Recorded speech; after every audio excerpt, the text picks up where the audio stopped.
નમસ્કાર મિત્રો, ગુજરાતમાં ચોમાસું સક્રિય થઈ ગયું છે. કયા જિલ્લામાં ભારેથી અતિ ભારે વરસાદ પડશે તેની આગાહી કરવામાં આવી છે. ગુજરાતમાં હવે ચોમાસું સક્રિય બનવા લાગ્યું છે, જેના કારણે ઉત્તર ગુજરાત, આણંદ, સૌરાષ્ટ્ર, રાજકોટ અને સુરેન્દ્રનગર જિલ્લાના કેટલીક જગ્યાએ છેલ્લા 24 કલાકમાં સારો વરસાદ પડ્યો છે. એકંદર તાપમાનમાં ઘટાડો થયો છે, પરંતુ ભેજના કારણે ઉકળાટ વધ્યો છે. આગામી દિવસોમાં ગુજરાતમાં કેટલીક ભાગોમાં ભારેથી અતિ ભારે વરસાદની આગાહી કરવામાં આવી છે. રાજ્યના મોટા ભાગના જિલ્લામાં અમુક જગ્યાએ ગાજવીજ સાથે હળવાથી મધ્યમ વરસાદની શરૂઆત આ સપ્તાહથી થઈ રહી છે.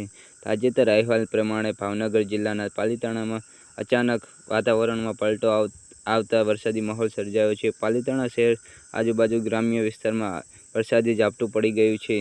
ગઈ રાતની અત્યાર સુધીમાં 2.5 ઇંચ વરસાદ પડી ગયો છે. અમદાવાદ સ્થિત હવામાન કચેરીના બુલેટ પ્રમાણે 16 જૂને બનાસકાંઠા, પાટણ, મહેસાણા, સાબરકાંઠા, ગાંધીનગર, અરવલ્લી, ખેડા, અમદાવાદ, આણંદ, પંચમહાલ, દાહોદ, મહીસાગર આ જિલ્લાઓમાં મોટા ભાગની જગ્યાએ ગાજવીજ સાથે હળવાથી મધ્યમ વરસાદની પડી શકે